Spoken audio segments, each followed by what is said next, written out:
Hi friends, ಎಲ್ಲರಿಗೂ ನಮಸ್ಕಾರ. Welcome to my channel. ಇವತ್ತು ತುಂಬಾ ಟೇಸ್ಟಿಯಾಗಿ ಸಿಂಪಲ್ಲಾಗಿ ಸ್ವೀಟ್ ರೆಸಿಪಿ ಕಡುಬು ಹೇಗೆ ಮಾಡೋದು ಅಂತ ತೋರಿಸ್ಕೊಡ್ತಾ ಇದ್ದೀನಿ. ಯಾವುದೇ ಥರದ ಹಬ್ಬಗಳಲ್ಲಾಗಿರ್ಬೋದು, ಪೂಜೆಗಳಲ್ಲಾಗಿರ್ಬೋದು, ಅಥವಾ ತಿನ್ನಬೇಕು ಅಂತ ಅನ್ನಿಸಿದಾಗ ಈ ಥರ ನಾವು ಸಿಂಪಲ್ಲಾಗಿ ಕಡುಬನ್ನು ಮಾಡ್ಕೋಬೋದು. ಜಾಸ್ತಿ ಟೈಮ್ ತೊಗೊಳ್ಳೋಂಗಿಲ್ಲ, ತುಂಬ ಬೇಗ ಆಗುವಂತಹ ಕಡುಬು ಹೇಗೆ ಮಾಡೋದು ಅಂತ ತೋರಿಸ್ಕೊಡ್ತಾ ಇದ್ದೀನಿ. ಬೇಳೆ ಕಡುಬು ತುಂಬ ರುಚಿಯಾಗಿರುತ್ತೆ. ಹಾಗೆ ಕರೆ ಕಡುಬು ಕೂಡ ಅಂತೀವಿ, ಅಥವಾ ಸಿಹಿ ಕಡುಬು ತುಂಬ ರುಚಿಯಾಗಿರುತ್ತೆ. ಈ ಥರ ತುಪ್ಪದಲ್ಲಿ ತಿನ್ನಲಿಕ್ಕೆ ತುಂಬ ರುಚಿ ಇರುತ್ತೆ. ಹಾಗೆ ಮಕ್ಕಳು ಏನಾದರೂ ಸ್ವೀಟ್ ಇಷ್ಟಪಡೋರಿದ್ದರೆ ಈ ಥರ ಸಿಹಿ ಕಡುಬನ್ನು ಮಾಡಿಕೊಡಿ, ತುಂಬ ರುಚಿ ಇರುತ್ತೆ. ಹಾಗೆ ತುಂಬ ಇಷ್ಟಪಡ್ತಾರೋ. ಬೇಕಾಗುವಂಥ ಸಾಮಗ್ರಿಗಳನ್ನ ನೋಡ್ಕೊಂಬರೋಣ.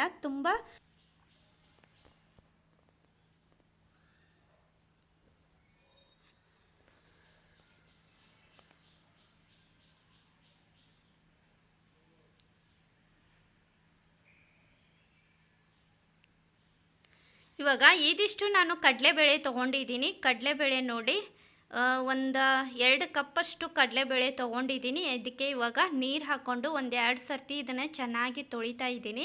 ತೊಳೆದು ಚೆನ್ನಾಗಿ ವಾಶ್ ಮಾಡ್ಕೊಂಡಾದಮೇಲೆ ಸ್ವಲ್ಪ ನೀರು ಜಾಸ್ತಿನೇ ಹಾಕ್ತಾ ಇದ್ದೀನಿ.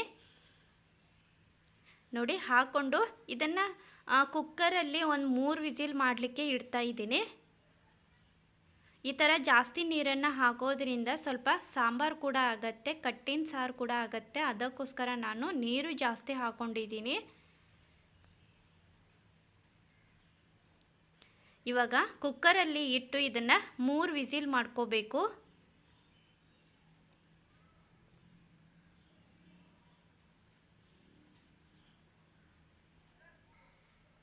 ನೋಡಿ, 3 ವಿಸಿಲ್ ಆದಮೇಲೆ ನಾನು ನೀರನ್ನೆಲ್ಲ ಬಸಿದು ಹಾಗೆ ಬೇಳೆ ಮಾತ್ರ ಇಟ್ಕೊಂಡಿದ್ದೀನಿ. ನೋಡಿ, ಈ ಥರ ಬೇಳೆ ಚೆನ್ನಾಗಿ ಕುದ್ದಿರಬೇಕು. ನಂತರ ಇದಕ್ಕೆ ಸ್ವೀಟು ಜಾಸ್ತಿ ಇಷ್ಟಪಡೋರಿದ್ದರೆ ಸ್ವಲ್ಪ ನೋಡಿ ಜಾಸ್ತಿ ಹಾಕ್ಕೊಳ್ಳಿ, ಕಡಿಮೆ ಇಷ್ಟಪಡೋರು ಕಡಿಮೆ ಹಾಕ್ಕೊಳ್ಬೋದು. ಇದಿಷ್ಟು ಕರೆಕ್ಟ್ ಆಗುತ್ತೆ. ಬೆಲ್ಲ ತೊಗೊಂಡಿದ್ದೀನಿ. ಇದು ಕೂಡ ಒಂದು 2.5 ಕಪ್ಪಷ್ಟು ನಾನು ಬೆಲ್ಲವನ್ನು ತೊಗೊಂಡಿದ್ದೀನಿ. ಹಾಗೆ 3 ಏಲಕ್ಕಿಯನ್ನು ತೊಗೊಂಡಿದ್ದೀನಿ. ಸಿಪ್ಪೆ ಸಮೇತನೇ 3 ಏಲಕ್ಕಿ ತೊಗೊಂಡಿದ್ದೀನಿ. ಅಂದರೆ ನಾವು ಇದನ್ನು ಗ್ರೈಂಡ್ ಮಾಡ್ಕೋತೀವಲ್ವ, ಆವಾಗ ಸಿಪ್ಪೆ ಕೂಡ ಸಣ್ಣದಾಗಿ ಬರುತ್ತೆ. ಈ ಕಡುಬಿಗೆ ಜಾಸ್ತಿ ಸಣ್ಣ ಅಂತೂ ಏನಿಲ್ಲ, ಸ್ವಲ್ಪ ಉಟ್ಟುಟ್ಟಾಗಿದ್ರೂ ನಡೆಯುತ್ತೆ. ನಂತರ ಇವಾಗ ಬೆಲ್ಲ ಹಾಕ್ಕೊಂಡು ಚೆನ್ನಾಗಿ ಮಿಕ್ಸ್ ಮಾಡ್ತಾ ಇದ್ದೀನಿ. ನಂತರ 3 ಏಲಕ್ಕಿ ಕೂಡ ಇದ್ರೊಳಗೆ ಸೇರಿಸ್ಕೊಂಡು ಅದು ಕೂಡ ಚೆನ್ನಾಗಿ ಸ್ವಲ್ಪ ಬೆಲ್ಲ ಮತ್ತು ಬೇಳೆ 2 ಹೊಂದ್ಕೋಬೇಕು. ಅಲ್ಲಿವರೆಗೂ ಇದನ್ನು ಚೆನ್ನಾಗಿ ಮಿಕ್ಸ್ ಮಾಡ್ತಾ ಇದ್ದೀನಿ. ನೋಡಿ, ಇವಾಗ ಮಿಕ್ಸರ್ ಜಾರ್ದೊಳಗೆ ಒಂದು ಅರ್ಧದಷ್ಟು ನಾನು ಹಾಕ್ತಾಯಿದ್ದೀನಿ. ನೋಡಿ, ಈ ಥರ ಬೆಲ್ಲದಲ್ಲಿ ಮಿಕ್ಸ್ ಮಾಡ್ಕೊಂಡಿರೋ ಬೇಳೆಯನ್ನು ಈ ಥರ ಸ್ವಲ್ಪ ಹಾಕ್ಕೊಂಡಿದ್ದೀನಿ. ಜಾಸ್ತಿ ಹಾಕ್ಕೊಂಡ್ರೆ ತಿರ್ಗಂಗಿಲ್ಲ, ಅದಕ್ಕೋಸ್ಕರ ಸ್ವಲ್ಪ ಹಾಕ್ಕೊಂಡಿದ್ದೀನಿ. ಹಾಕ್ಕೊಂಡು ಇದಕ್ಕೆ ನೀರದು ಏನು ಹಾಕಬಾರ್ದು. ಹಾಗೆ ಇದನ್ನು ಕ್ಲೋಸ್ ಮಾಡಿ ಒಂದು 2ರಿಂದ 3 ರೌಂಡು ತಿರ್ಗಿಸ್ಕೊಂಡ್ರೆ ಈ ಥರ ಬರುತ್ತೆ. ಇದು ಸ್ವಲ್ಪ ತೆಳುವಾಗಿದೆ ಅಂತ ಅಂದರೆ ಇದು ಸ್ವಲ್ಪ ಆರುತ್ತೆ ಅಲ್ವಾ, ಅಂದರೆ ಇದನ್ನು ಮಾಡಿ 1 ಅವರ್ ಅಥವಾ 1.5 ಅವರ್ ಆದಮೇಲೆ ಇದು ಗಟ್ಟಿಯಾಗಿ ಬರುತ್ತೆ, ಕರೆಕ್ಟ್ ಇದಕ್ಕೆ ಬರುತ್ತೆ. ನೋಡಿ, ಇದಿಷ್ಟು ಆದಮೇಲೆ ನಾನು ಇದನ್ನು ಒಂದು ಪಾತ್ರೆದ್ರೊಳಗೆ ತೆಗಿತಾ ಇದ್ದೀನಿ.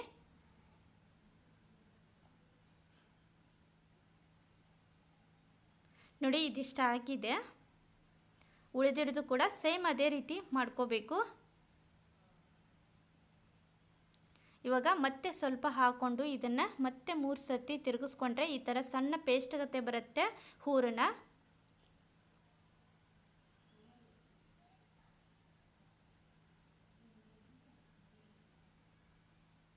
ನೋಡಿ, ಇದಿಷ್ಟು ಆಗಿದೆ. ನೋಡಿ, ಹೂರಣ ಇದಿಷ್ಟು ಆಗಿದೆ.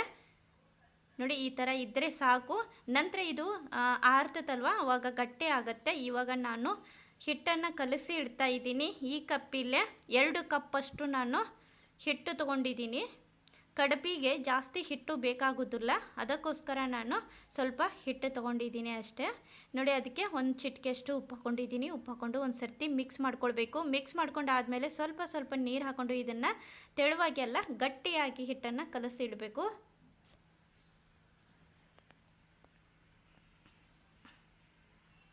ನಾವು ಒಮ್ಮೆನೇ ನೀರನ್ನು ಜಾಸ್ತಿ ಹಾಕೊಂಡ್ಬಿಟ್ರೆ ಗೊತ್ತಾಗೋದಿಲ್ಲ, ಅಂದರೆ ತೆಳುವಾಗಿ ಬಿಡುತ್ತೆ. ಮತ್ತು ನಾವು ಹಿಟ್ಟನ್ನು ಮಿಕ್ಸ್ ಮಾಡಿಕೊಂಡ್ರೆ ಹಿಟ್ಟು ಹಾಗೆ ಉಳ್ಕೊಂಡ್ಬಿಡುತ್ತೆ. ಅಂದರೆ ಕಡುಬಿಗೆ ಜಾಸ್ತಿ ಹಿಟ್ಟು ಬೇಕಾಗೋದಿಲ್ಲ, ಸ್ವಲ್ಪ ಹಿಟ್ಟಲ್ಲಿನೇ ಕಡುಬು ರುಚಿಯಾಗಿ ಬರುತ್ತೆ. ನೋಡಿ, ಈ ಥರ ಗಟ್ಟಿಯಾಗಿರಬೇಕು. ಇದನ್ನು ಇವಾಗ ಈ ಥರ ಗಟ್ಟಿಯಾಗಿ ಕಲಿಸ್ಕೊಂಡಾದಮೇಲೆ ಇದಕ್ಕೆ ಒಂದು ಪಾತ್ರೆದ್ರೊಳಗೆ ತಳಗ ಸ್ವಲ್ಪ ಎಣ್ಣೆ ಹಾಕ್ತಾ ಇದ್ದೀನಿ. ಎಣ್ಣೆಯನ್ನು ಸವರ್ಬಿಟ್ಟು ಮೇಲೆ ಹಿಟ್ಟಿಟ್ಟು ಮತ್ತೆ ಸ್ವಲ್ಪ ಮೇಲ್ಗಡೆ ಎಣ್ಣೆಯನ್ನು ಹಾಕ್ಕೊಂಡು ಇದನ್ನು ಕ್ಲೋಸ್ ಮಾಡಿ ಒಂದು 20 ನಿಮಿಷ ಇಡಬೇಕು ಫ್ರೆಂಡ್ಸ್. ಅಂದರೆ ಹಿಟ್ಟು ಸ್ವಲ್ಪ ಚೆನ್ನಾಗಿ ನೆನೆದ್ರೆ ಲಟ್ಸೋವಾಗ ಕಡುಬಿಗೆ ಚೆನ್ನಾಗಿ ಬರುತ್ತೆ ನೋಡಿ. ಇದು 20 ನಿಮಿಷ ಆದಮೇಲೆ ಈ ಥರ ಹಿಟ್ಟು ನೆನೆದಿದೆ ನೋಡಿ. ಇದಿಷ್ಟು ನೆನೆದಾದಮೇಲೆ ಕೆಳಗಡೆ ತೊಗೊಂಡ್ಬಿಟ್ಟು ಮತ್ತೆ ಒಂದು ಸರ್ತಿ ಇದನ್ನು ಚೆನ್ನಾಗಿ ಮಸಾಜ್ ಮಾಡಬೇಕು ನೋಡಿ. ಈ ಥರ ಚೆನ್ನಾಗಿ ನಾದ್ಕೊಳ್ಬೇಕು. ನಾದ್ಕೊಂಡು ಈ ಥರ ಸಣ್ಣದಾಗಿ ಉದ್ದಕ್ಕೆ ಮಾಡ್ಕೊಂಡಿದ್ದೀನಿ. ಅಂದರೆ ಉಳ್ಳೆಗಳನ್ನ ಒಂದೇ ಸಮವಾಗಿ ಉಳ್ಳೆಗಳು ಬೇಕು ಅಂತಂದರೆ ಈ ಥರ ಮಾಡ್ಕೊಳ್ಳಿ. ಈ ಥರ ಮಾಡ್ಕೊಂಡಾದ್ಮೇಲೆ ಇವಾಗ ನಾನು ಕಟ್ ಮಾಡ್ತಾ ಇದ್ದೀನಿ ನೋಡಿ. ಈ ಥರ ಸಣ್ಣ ಸಣ್ಣ ಉಂಡೆ ಇರಬೇಕು. ಜಾಸ್ತಿ ನಾವು ದಪ್ಪ ದಪ್ಪಾಗಿ ತೊಗೊಂಡ್ಬಿಟ್ರೆ ಫ್ರೈ ಜಾಸ್ತಿ ಆಗಂಗಿಲ್ಲ, ಹಾಗೆ ಹಿಟ್ಟಿಟ್ಟು ಹಾಗೆ ಉಳ್ಕೊಂಡ್ಬಿಡತ್ತೆ. ನಮಗೆ ಕ್ರಿಸ್ಪಿಯಾಗಿ ಬೇಕು ಅಂತ ಅಂದರೆ ಸ್ವಲ್ಪ ಹಿಟ್ಟನ್ನು ತೊಗೋಬೇಕು ನಾವು ನೋಡಿ. ಈ ಥರ ಸಣ್ಣ ಸಣ್ಣ ಉಂಡೆ ಇರಬೇಕು ಕಡುಬಿಗೆ ನೋಡಿ. ಇದಿಷ್ಟು ಇದ್ದರೆ ಸಾಕು. ಇವಾಗ ಇದನ್ನು ಗೋಲ್ಕ ಈ ಥರ ಮಾಡಿಕೊಂಡು ಇವಾಗ ಹಿಟ್ಟು ತೊಗೊಂಡಿದ್ದೀನಿ, ಮೈದಾ ಹಿಟ್ಟು ಸ್ವಲ್ಪ ಪ್ಲೇಟ್ ಒಳಗೆ ಸಪ್ರೇಟಾಗಿ ಇಟ್ಕೊಂಡಿದ್ದೀನಿ. ಹಾಗೆ ಇದು ಹೂರಣ ಇವಾಗ ಮೈದಾ ಹಿಟ್ಟಲ್ಲಿ ಸ್ವಲ್ಪ ಪ್ರೆಸ್ ಮಾಡಿಬಿಟ್ಟು ಇದನ್ನು ಸ್ವಲ್ಪ ಉದ್ದಕ್ಕೆ ಅಗಲವಾಗಿ ಲಟ್ಟಿಸ್ಕೋಬೇಕು. ಜಾಸ್ತಿ ದೊಡ್ಡದಾಗಿಯೂ ಇಲ್ಲ ಹಾಗೆ ಸಣ್ಣದಾಗಿಯೂ ಇಲ್ಲ, ಮೀಡಿಯಮ್ ಸೈಜಲ್ಲಿ ಇದನ್ನು ಲಟ್ಟಿಸ್ಕೊಳ್ಬೇಕು. ಆ್ಯಕ್ಚುಲಿ ಇದು ಕಡುಬು ಸ್ವಲ್ಪ ಸಣ್ಣ ಸೈಜಲ್ಲಿ ಇದ್ರೇ ಚೆನ್ನಾಗಿರುತ್ತೆ ನೋಡಿ. ಈ ಥರ ತೆಳುವಾಗಿ ಬರುತ್ತೆ, ಅಂದರೆ ಕ್ರಿಸ್ಪಿಯಾಗಿ ತುಂಬ ಚೆನ್ನಾಗಿ ಫ್ರೈ ಆಗಿ ಬರುತ್ತೆ. ಅದಕ್ಕೋಸ್ಕರ ನಾವು ಹಿಟ್ಟನ್ನು ಸ್ವಲ್ಪನೇ ತಗೊಳ್ಬೇಕು ನೋಡಿ. ಸ್ವಲ್ಪ ಉದ್ದಕ್ಕೆ ಸ್ವಲ್ಪ ಅಗಲವಾಗಿ ಈ ಥರ ಲಟ್ಟಿಸ್ಕೊಂಡ್ರೆ ಸಾಕು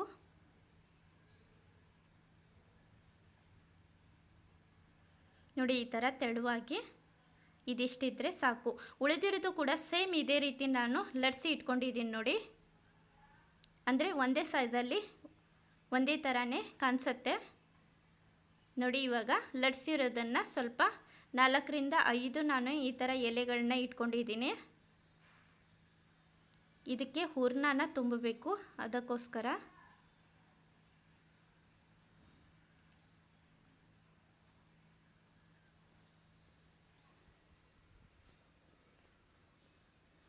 ನೋಡಿ. ಇದಿಷ್ಟು ಎಲೆಗಳನ್ನ ಇಟ್ಕೊಂಡು ನಂತರ ಎಲೆಗಳನ್ನ ನಾವು ಲಟ್ಟಿಸಿ ಇಟ್ಟಿರ್ತೀವಲ್ವ, ಅದಕ್ಕೆ ನೀವು ಒಂದು ಪ್ಲೇಟ್ ಒಳಗೆ ಇಟ್ಬಿಟ್ಟು ಒಂದು ಕವರ್ ಮಾಡಿ ಇಡಬೇಕು. ಅಂದರೆ ಆರಬಾರ್ದು ಗಾಳಿಗೆ. ಆರಿದರೆ ಸ್ವಲ್ಪ ಗಟ್ಟಿ ಆಗಿಬಿಡತ್ತೆ, ಎಣ್ಣೆಯಲ್ಲಿ ಹಾಕಿದ ತಕ್ಷಣ ಬಿಚ್ಕೊಂಡ್ಬಿಡತ್ತೆ. ಅದಕ್ಕೋಸ್ಕರ ನೋಡಿ ಈ ಥರ ಸ್ವಲ್ಪ ಸ್ವಲ್ಪ ತೊಗೊಂಡು ಈ ಥರ ಉದ್ದಕ್ಕೆ ಮಾಡಿಕೊಂಡು ಸ್ವಲ್ಪ ಸ್ವಲ್ಪ ಹೂರಣನ ಹಾಕ್ತಾಯಿದ್ದೀನಿ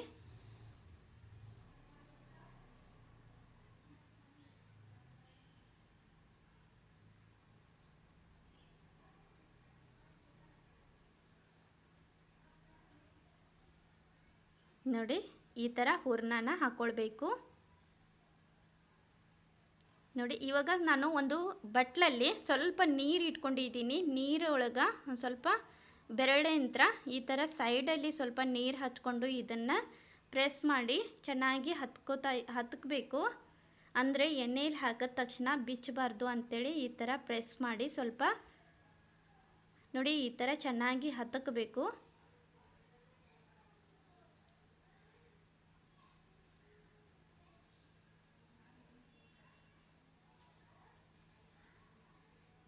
ನೋಡಿ ಇದಿಷ್ಟ ಆಗಿದೆ. ಉಳಿದಿರೋದು ಕೂಡ ಸೇಮ್ ಅದೇ ರೀತಿ ಸ್ವಲ್ಪ ಸೈಡಲ್ಲಿ ನೀರು ಹಚ್ಕೊಂಡು ಹಾಗೆ ಸ್ವಲ್ಪ ಪ್ರೆಸ್ ಮಾಡಿ ಇಡ್ತಾ ಇದ್ದೀನಿ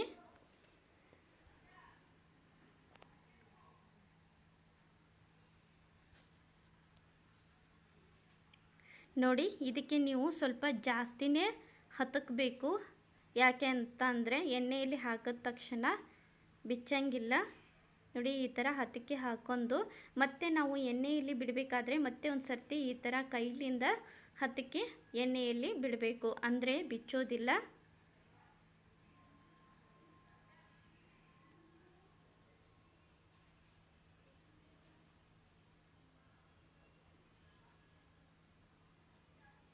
ನೋಡಿದ್ರಲ್ವ, ಜಾಸ್ತಿ ಟೈಮ್ ಅಂತೂ ತೊಗೊಳ್ಳೋದು ಇಲ್ಲ, ಬೇಗನೆ ಆಗಿಬಿಡುತ್ತೆ. ಯಾವುದೇ ಥರದ ಹಬ್ಬಗಳಲ್ಲಿ ಆಗಿರ್ಬೋದು, ಪೂಜೆಗಳಲ್ಲಿ ಈ ಥರ ಸ್ವೀಟನ್ನು ಮಾಡ್ಕೊಂಡ್ರೆ ಚೆನ್ನಾಗಿರುತ್ತೆ ನೋಡಿ.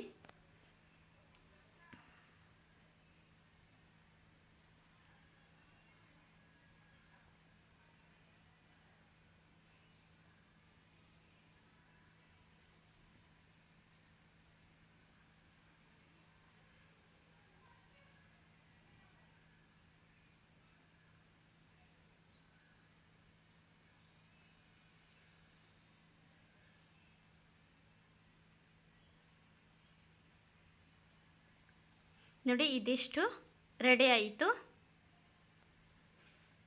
ನೋಡಿ ಈ ಥರ ಆದಮೇಲೆ ಇವಾಗ ಬಾಣಲೆ ಒಳಗೆ ಕರಿಯೋದಕ್ಕೆ ಎಷ್ಟು ಎಣ್ಣೆ ಬೇಕಾಗುತ್ತೋ ಅಷ್ಟು ಎಣ್ಣೆನ ಹಾಕಿದ್ದೀನಿ. ಅದಕ್ಕೆ ಸ್ವಲ್ಪ ಹಿಟ್ಟು ಹಾಕಿದರೆ ಈ ಥರ ಮೇಲ್ಗಡೆ ಬಂದರೆ ಎಣ್ಣೆ ಚೆನ್ನಾಗಿ ಕಾದಿದೆ ಅಂಥೇಳಿ ಗೊತ್ತಾಗತ್ತೆ. ನೋಡಿ ಇವಾಗ ಎಣ್ಣೆಯಲ್ಲಿ ಹಿಟ್ಟು ಹಾಕಿದ ತಕ್ಷಣ ಹಿಟ್ಟು ಮೇಲ್ಗಡೆ ಬಂದಿದೆ ಅಂತ ಅಂದರೆ ಚೆನ್ನಾಗಿ ಎಣ್ಣೆ ಕಾದಿದೆ. ಇವಾಗ ಒಂದೊಂದಾಗಿ ಎಣ್ಣೆಯಲ್ಲಿ 4 ನಾನು ತುಂಬಿ ಇಟ್ಕೊಂಡಿರುವಂಥ ಕಡುಬು ಹಾಕ್ಕೊಂಡಿದ್ದೀನಿ. ಹಾಕ್ಕೊಂಡು ಇದನ್ನು ಸಣ್ಣ ಉರಿ ಇಟ್ಕೊಂಡು ಇದನ್ನು ಕೆಂಪಗಾಗೋ ಥರ ಫ್ರೈ ಮಾಡ್ಕೊಳ್ಬೇಕು. ಈ ಥರ ಉಪ್ಪಿ ಚೆನ್ನಾಗಿ ಬರುತ್ತೆ ನೋಡಿ.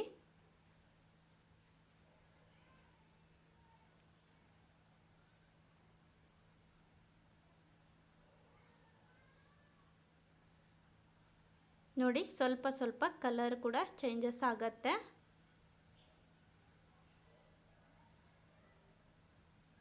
ಚೆನ್ನಾಗಿ ಇದನ್ನು ಫ್ರೈ ಮಾಡಿಕೊಂಡ್ರೆ ನಾವು ಒಂದು ದಿನ ಬೇಕಾದರೂ ಹಾಕಿ ಇಟ್ಕೊಂಡ್ರೆ ಕ್ರಿಸ್ಪಿಯಾಗಿ ಅಷ್ಟೇ ಚೆನ್ನಾಗಿ ಬರುತ್ತೆ. ನೋಡಿ ಇದಿಷ್ಟು ರೆಡಿ ಆಯಿತು ನೋಡಿ. ಸೇಮ್ ಅದೇ ರೀತಿ ಇವಾಗ ಉಳಿದಿರೋದು ಕೂಡ ನಾನು ಅದೇ ರೀತಿ ಎಣ್ಣೆಯಲ್ಲಿ ಹಾಕ್ತಾ ಇದ್ದೀನಿ. ಹಾಕ್ಕೊಂಡು ಸಣ್ಣ ಉರಿ ಇಟ್ಕೊಂಡು ಇದನ್ನು ಫ್ರೈ ಮಾಡಿಕೊಂಡ್ರೆ ರೆಡಿ ಆಯಿತು. ನೋಡಿದ್ರಲ್ವ, ಸಿಂಪಲ್ಲಾಗಿ ಕರೆಗಡುಬು ಅಂತ ಕೂಡ ಕರಿತೀವಿ, ಅಥವಾ ಬೇಳೆ ಕಡುಬು ಅಥವಾ ಸಿಹಿ ಕಡುಬು. ನೋಡಿದ್ರಲ್ವ, ಕ್ರಿಸ್ಪಿಯಾಗಿ ತುಂಬ ಚೆನ್ನಾಗಿರುತ್ತೆ. ನೋಡಿ ಇದಿಷ್ಟು ರೆಡಿ ಆಯಿತು.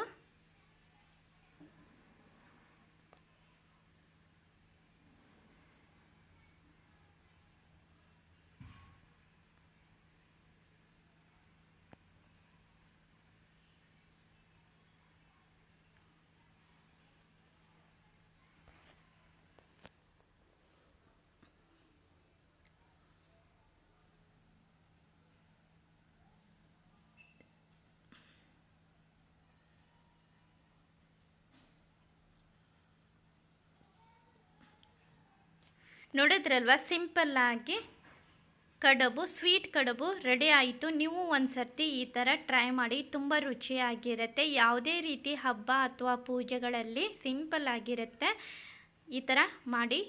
ನೋಡಿದ್ರಲ್ವ, ಇವಾಗ ಇದನ್ನು ಊಟಕ್ಕೆ ತುಪ್ಪದ ಜೊತೆ ತಿನ್ನಲಿಕ್ಕಂತೂ ಸೂಪರಾಗಿರುತ್ತೆ. ಇವಾಗ ನಾನು ಸ್ವಲ್ಪ ಕಟ್ ಮಾಡಿ ಕೂಡ ತೋರಿಸ್ತಾ ಇದ್ದೀನಿ. ತುಂಬಾ ಕ್ರಿಸ್ಪಿಯಾಗಿ ತುಂಬ ಚೆನ್ನಾಗಿ ಬರುತ್ತೆ, ಹಾಗೆ ಸ್ವೀಟಾಗಿ ತುಂಬ ರುಚಿ ಇರುತ್ತೆ. ಮಕ್ಕಳು ಸ್ವೀಟ್ ಇಷ್ಟಪಡೋರು ಇದ್ದರೆ ಈ ಥರ ಮಾಡಿಕೊಡಿ. ಈ ರೆಸಿಪಿ ಇಷ್ಟ ಆಗೈತೆ ಅಂತ ಅಂದ್ಕೊಂಡಿದ್ದೀನಿ. ಇಷ್ಟ ಆದಲ್ಲಿ ಲೈಕ್ ಮಾಡಿ, ಶೇರ್ ಮಾಡಿ. ಹೊಸದಾಗಿ ನೋಡೋರು ಪ್ಲೀಸ್ ಸಬ್ಸ್ಕ್ರೈಬ್ ಮಾಡ್ಕೋರಿ. ನೀವು ಒಂದು ಸರ್ತಿ ಟ್ರೈ ಮಾಡಿ. Thank you. Bye friends, bye.